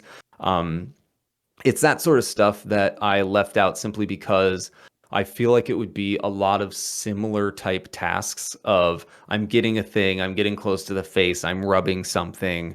Yeah. Now I'm back out. Now I'm going to do that again. And there's like nasal cavity filling and things, and it's like again I've already got you getting in there for eye caps and for Yeah. jaw wiring, and so Yeah. getting you in there again and for moisturizer. So I feel like those kind of cover those bases. So that's why I chose to leave a lot of those things out is just there there's enough there to feel like the process. And even morticians have reached out to me and like said they were impressed with the how accurate things were, and so that's great. That feels That's awesome. But, Yeah, that's Yeah. freaking I fantastic, did, dude. but I intentionally left out a lot of stuff, or like I used a wide range of ages for things. So like the trocar that you use is like an older type, where the pump that you use is like a newer type of pump. Simply because they suited the mechanics pretty well, right? Right. Yeah. Like just getting the tubes and plugging it in and putting the chemicals in, that works for this newer type of pump. And I don't have to do any sort of weird mixing things or anything like that. It just makes sense that for an average person that, oh, I plug a tube into it and I put stuff in it and I turn it on, I'm done. Yeah. Right. Yeah, There's nothing absolutely. that looks like a foreign machine that looks like maybe, well, what does this do? Oh, I plugged something into it. Okay. I didn't want Yeah. something like that where it didn't feel quite justified. Sure. So I kind of picked and chose a little bit and just covered what I felt would work well for design. Well, and the gameplay loop is actually pretty good. I mean, like Yeah. it reminded me of playing Happy's Humble Burger Farm in a way. Oh, Somehow more yeah. stressful, which makes no sense because that game was high stress too. But I think the gameplay loop was good. And that's why I asked the question, right? Like, what had to be omitted? And it sounds like what was omitted didn't necessarily even need to be there in the first place Yeah. for you to I get the don't point across. think it adds or takes away Sure. really from it. I think there are people that would love to have all the steps, course. and I totally get that. But it's a horror game above a sim, So Yes. that's why I aimed for what felt real, what felt in depth enough without being just the process, you know? It's not Right. just like Embalmer Simulator, Yeah. essentially. Yeah. Good news though, I'm gonna paint my office Embalmer Gray. Just want to really look definitely like dead flesh. That's, yeah, like I think that's a great color, man. It'll really work with the light. Yeah, the light back here, it'll really bleed in. It's black right now, so Embalmer Gray I think would really bounce it off quite a lot better. But yeah, I mean, man, what a time to be alive, Matt. You got any more questions? No, man, honestly, this has been really like kind of eye-opening to like the whole Yes. process. It's not something that I think a lot of people normally think about or want to know about. And to me, it's fascinating that where we are now, like somebody like you can just make a game like this. And to have the tools at my disposal to be able to pump something out on my own it's incredible. It's fucking is crazy. yeah, it's a weird time, right? Yeah. Yeah. There are people that, they can have next to zero idea, and I mean it becomes noticeable, but you can pick up Unity or Unreal, you can buy assets and slap them in, and you can piece something together and make something that is a game that can tell a narrative you want to tell. Right. And like that can happen. So It's if just you crazy, man. yeah, if you are someone that maybe you've got a little more knowledge or a little more drive or whatever, you can set out and make something, and you can put it on itch. People can play it. You can go from just learning to do it to having games that are out for sale. I myself, I'm a self-taught programmer. I didn't know how to program 5 years ago. Right. See, I that's just so cool, man. That's I crazy. just taught myself to do it because I had an artist background. So I was just like, I need to learn the other half if I want to make my own stuff. So that's Well, what I did. that was actually going to be my final question. Like, as a solo developer, how does that like affect you, like as a person, but also like game development as a whole? Not having one to answer to anybody, but like at the same token, not having anybody to help. Like, Right. how is that process for you? Well, I think it suits my my work style really well, it turns out. Like I was in AAA for 13 years, so I'm really used to working with groups and having other people handle tasks, and I've done management jobs where I've had to divvy out work for people. But I think that's part of what makes it possible is that I have experience with keeping myself and others on track. So I Yeah. can kind of do that for myself to a degree. Mhm. Um, but it's still a huge challenge. But like being able to make art one day, and then if I'm starting to lose track of that, I can move on to programming. And if things kind of spin out, I can go to scheduling, kind of have control over those various aspects gives me I think gives me motivation to keep going and do things. Sure. But That's cool. pardon me, that's not No, you're good. I know that's not for everybody. Yeah. But yeah, for me, I do miss like an atmosphere with a bunch of other people with The like-minded collaboration. interests, yeah, Yeah. and all making games. But Yeah. it's also very nice being home all the time and being around family and everything. And it's Right. something that I haven't been able to do before. So it's been very nice that way. So it's a challenge, but worth it. Yeah. Well, and No, like that's super cool. you said, you were like really did you experience like kind of your own solo dev version of like crunch? Oh yeah, absolutely. That's Yeah. I think that's unavoidable no matter what you do because Yeah.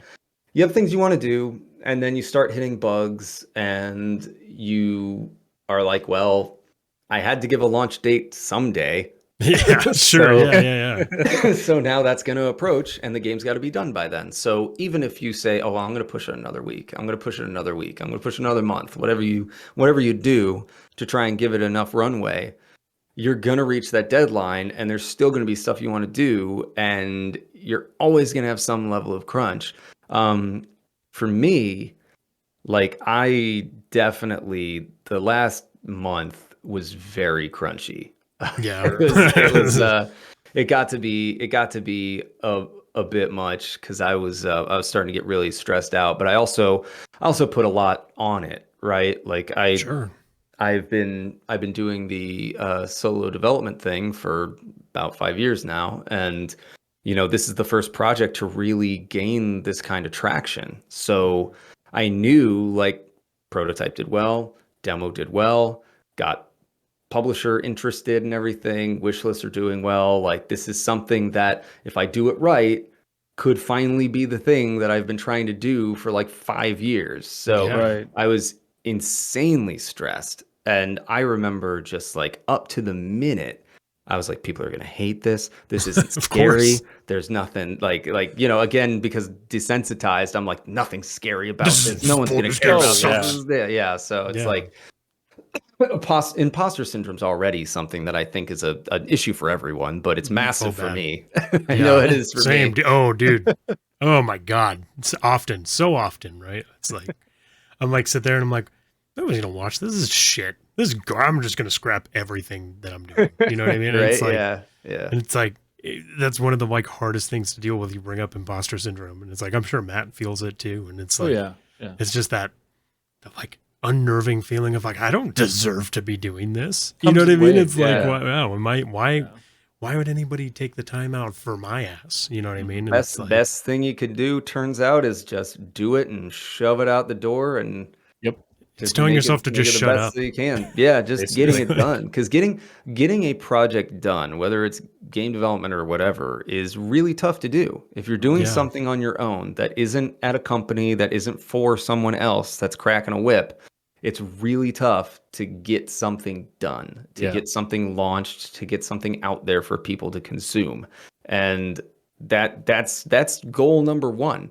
Yeah, So it's like absolutely. just doing that is amazing. So it's real tough to It's like, you fucking did it, believe man. that the thing you've done is worth what you put into it. But Right. fact of the matter is, the fact that you got something out is already a lot more than most people are willing to do.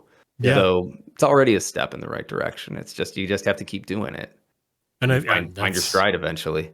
Well, and that's super important, right? Because it is the easiest thing to do is lose motivation. I think personally, I mean, like Yeah, it's just 100%. you can lose it so quick. If Oh, yeah. one thing goes wrong, it's like, oh well, it's over.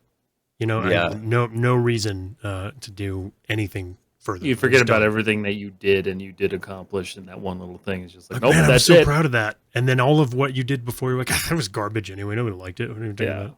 You know, and it's like, that's just like you said, getting something done is already more than like 90% of people have done. Right. Yep. So it's, Yeah. you have to remind yourself. And this isn't a motivational podcast, but hey, everybody, just remember, just, grind, hustle. Don't do any of that. Just fucking get it done. Just finish it up, Now, I've seen a lot of people in chat asking a lot of questions, and I would Yeah, it's been actually going by. Yeah. Yeah, So- if you have the time, I would like to do a little Q&A. Is that all right? Like, Sure, let that's chat fine ask with me. questions, man. Yeah. Yeah. First, Saved a KC couple, yeah. SHFL said, our secret below is my fave semi. Oh, hey, Casey. Yeah. Awesome. Thank you. I appreciate you. And That's then awesome. let's see, Some familiar Bark Dick names. earlier had asked, do you think you will reapproach more puzzle-oriented gameplay? I don't know. I think the way I'm going to go about it, puzzles are such a awful thing for game design, because the problem is that what's easy for one person is difficult for another. And if you want to make a game that appeals to a larger audience, you really can't have a lot of alienating puzzles. Yeah. Now you could be the puzzle game that's like super difficult and everything, but you're going to have a specific audience for that, and it's going to be smaller. Right. So what I've decided now, because I started with puzzles in the subject, and I think puzzles are a really common way for developers, maybe horror developers especially, I don't know, to create content, right? Yeah. You're like, there's a Sure. door and it is locked by some puzzle you have to figure out. So what I've decided after all my stuff, and then Book of Blood with all the puzzle stuff that I went through the iterations for that, and it's still being something that people couldn't quite get.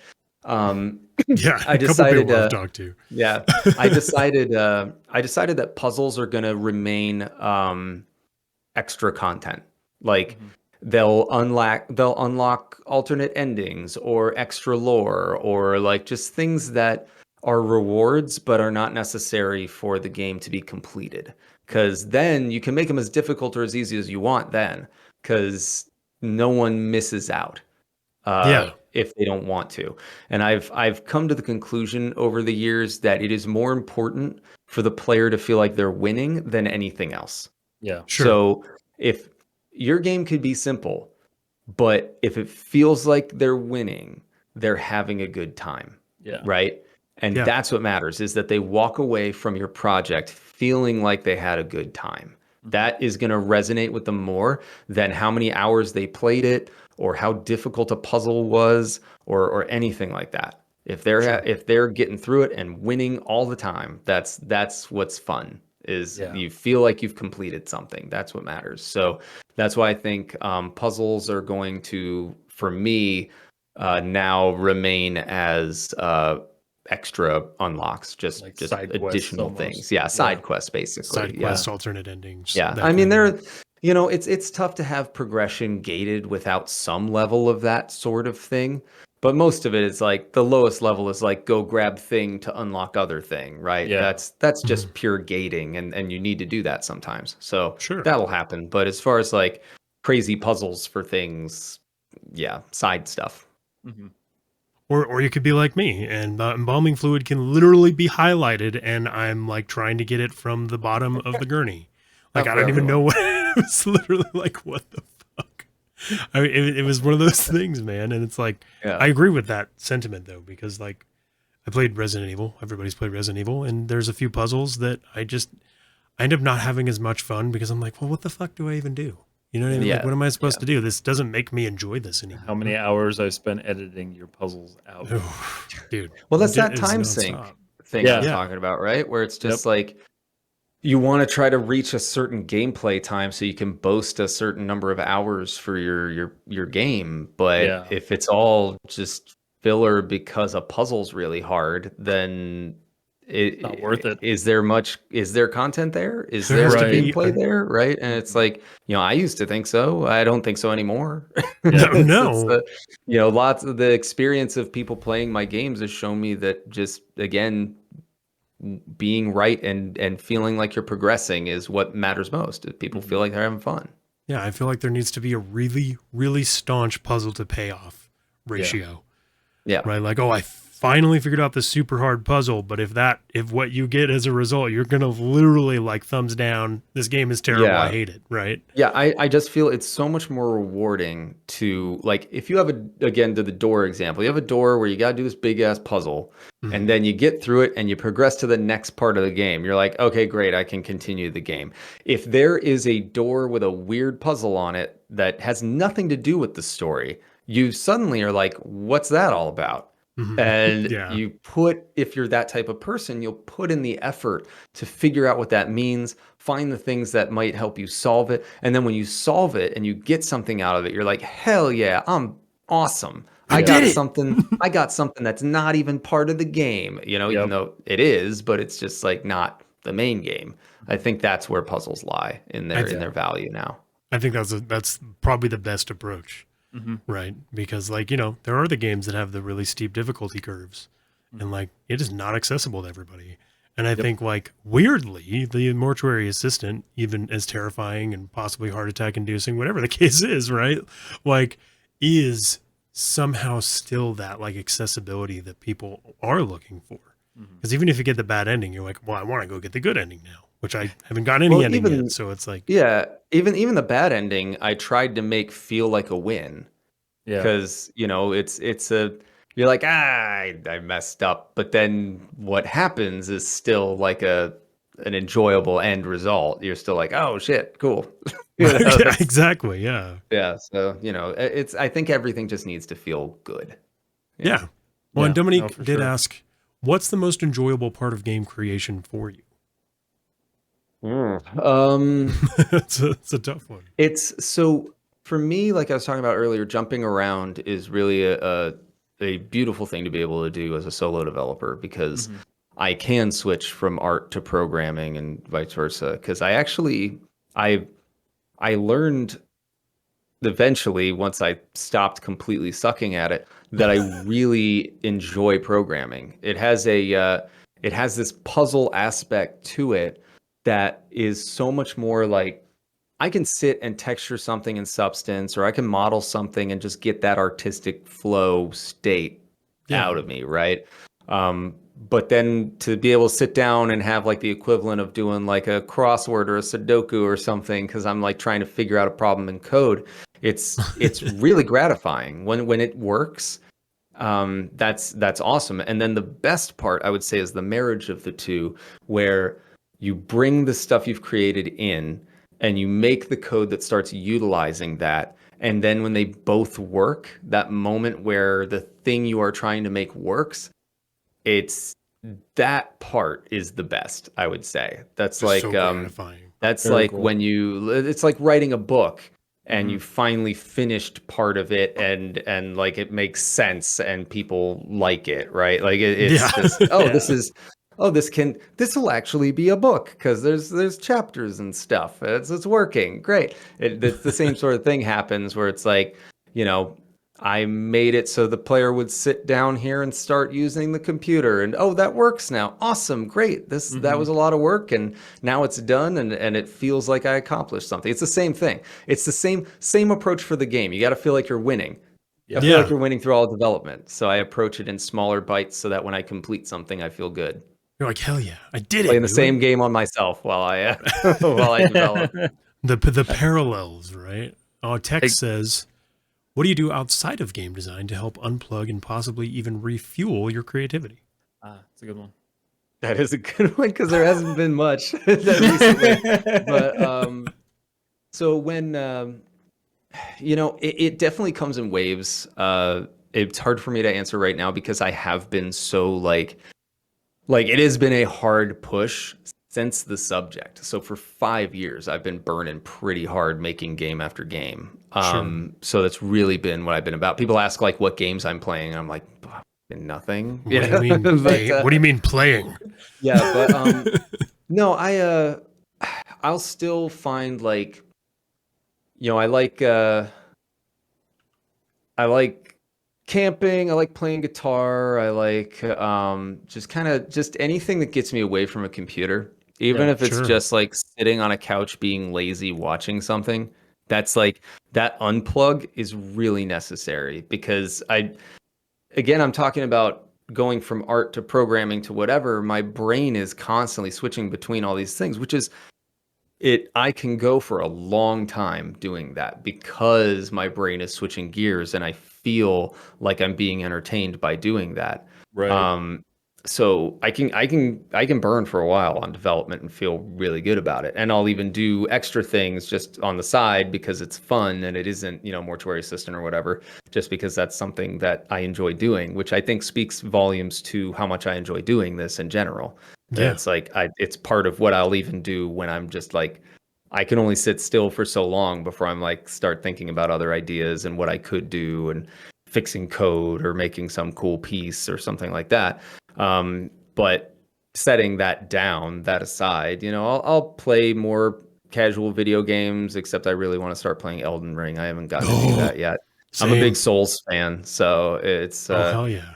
to be able to sit down and play Elden Ring finally would be beautiful. Speaking of But, difficulty curve, yeah, clearly, right? clearly, I'm a glutton for punishment. But Yeah, no, I get that. yeah, that's mainly it. It's just anything that'll get me away from it. Like I enjoy like cooking too. I actually have just recently I've got an offset smoker for smoking meats. I didn't think I'd get into something like that, It happens but eventually to all of us. I never thought I'd get into that, but once I did one like rack of ribs, I was like, oh, this is like super gratifying. And Right. there's stuff to fuss over and like things you gotta monitor, and then when it's all done, you get a nice reward. It's just like So programming, man. Just like yeah, programming. exactly. It's the same Yeah, sort of for thing. sure. So that's there's little things here and there that I find enjoyable. But now I'll have a little bit more time to explore that a bit now that Mortuary Sure. Assistant is out and I can kind of slow down a little bit. I'm trying to be on top of the bugs and still smooth everything out best I can. but I am Right. trying to work a little bit less and get some more time to step away. I like just going out places and people watching. I like Oh yeah, dude. New York's an hour and a half away from me, so I want to try to get there a little more and just kind of wander and be in that area and just kind of explore. Like I think I like a lot of just like getting out and exploring places and seeing cool things. I like neat architecture, stuff like that. Yeah. You So should pick up street photography. If you like people if I watching, but man, it's fun. if I wanted to like spend a lot of money on fancy camera equipment, No, that's the best part about you're it. talking about dude. expensive hobbies. That's No, true. dude, Yeah. that's the best part about street photography. Okay, like it's not about your equipment. It's not about like even the quality of the photo. It's all about the expression that you're creating with the street photography. You could shoot that shit on your phone, and frankly, it's probably the easiest way to do street photography because you can get some of the craziest moments. But it's all about the stories that you're creating within yourself. Because like I've done a fair share of it. And yeah, okay, I've spent a lot of money on my cameras and whatever. But even prior to that, it's not all about, okay, I have to have the best gear. I have to have the best this and that. It's like the best gear that you have is the best camera you have is the one that's on you. Right. And it's like, Yeah. if you were to take up like street photography or something like that, it's just it's that more gratifying feeling. Like, oh shit, I caught this moment. And it's like, it doesn't matter that it was caught on a 2 megapixel fucking toy camera. You still got that. Just another way to chase that gratification. You feel me? Yeah. No, I Then totally it get leads to you sitting in front of your computer for hours editing photos. So That's not it true. just- That's not it all true either, cycles dude. back. Same thing. Just, It all comes back to the computer. Just Also, pick Dread up- Central, I see you. I love you. Artist President. Oh, hey, that's awesome. Oh man. All right, folks. Ryan, thank you so much for being here, man. We appreciate you. This was Yeah, fantastic. absolutely. Yeah, Such thanks a for having fun me night. on. It was fun Great to to pick sit your and brain. chat. Yeah. Yeah. And it makes me want to fucking interview more devs, dude. Can you just like get us in touch with other people? No, I'm just kidding. I mean, yeah, no, I know a number of devs that would love to just sit down and chat. That would be cool. I hate to be like, yeah, dude, let's do it, but like, hey, yeah, dude, let's fucking do it. That would be a lot. Yeah, of I'll fun. give you a list of people that you can reach out to like now on Yeah. Twitter. Yeah. This was honestly super enjoyable, and like it was super cool digging in through your process and learning like how you go about this. So I really appreciate that you took the time out to do this with us. Yeah, absolutely. I love just sitting down and talking about just the general theory behind things or general approaches to stuff and different views and it's like just really any excuse to get away from doing other things for a bit is I always get great. that, man. I mean, I've seen how much you're working on these damn bug fixes, and I'm like, does this guy sleep? Like, what Yeah, does he do, I would man? love the problem is just like, you can't please everybody. There's just like bugs that people are like, this needs to be fixed or that needs to be fixed. And it's like, I'm trying, man. I've put out so many patches. I've seen that. I actually can't wait to play it again on Wednesday here at twitch.tv/tech_mess. I'm going to be playing at 9 p.m. MST. But even like I played a little bit of it, obviously, and I noticed it was a little like choppy for me personally. And I don't know if that's the myriad of problems I have with my computer or if it's like, oh, it just needed to be patched. And I've seen he's like, oh, I've released like 55,000 patches already. And it's like, I'm stoked to jump back into it to see like what has been patched, what's been, I'll try to not make sure all necessarily the changed. equipment is in different locations for you. When Oh you, yeah, when if you you can start. get up before Wednesday, I'll will squeeze it in. I will eat my shoe. Awesome. But once again, everybody, go give this man a follow. Go buy his game. Frickin' thank you so much, Brian, for being here with Thanks us. for having me. Yeah, this was Yeah, great. dude, Yeah, for a absolutely, meeting of the man. Messonic Minds, man. Frickin' I think we're gonna raid out now, aren't we? yeah, we are gonna raid out, and I Yeah. would like to raid out to somebody playing Mortuary Assistant. So Do we got you- one. Ooh. Yeah, we got one. we Unless have you've got one? a suggestion. Yeah, if you have a suggestion, like anybody I you am know. blind right now to anybody that's playing it at the moment. All right, cool. I've got Okay. nothing up except your stream. Cool. So Oh, we've hey. got Oh. we've got somebody who's playing it. So Tex was kind enough to find us one. So guys, we're gonna Well, let's do Swap our that outro out. real quick before we do that. did I do Folks, that wrong? thank you so much for being here for another episode of a meeting of the Messonic Minds. I hope you have a great day, night, evening, whatever happens to be that you're having. And well, Goodbye. and go buy the Mortuary Assistant. Yeah. Most important.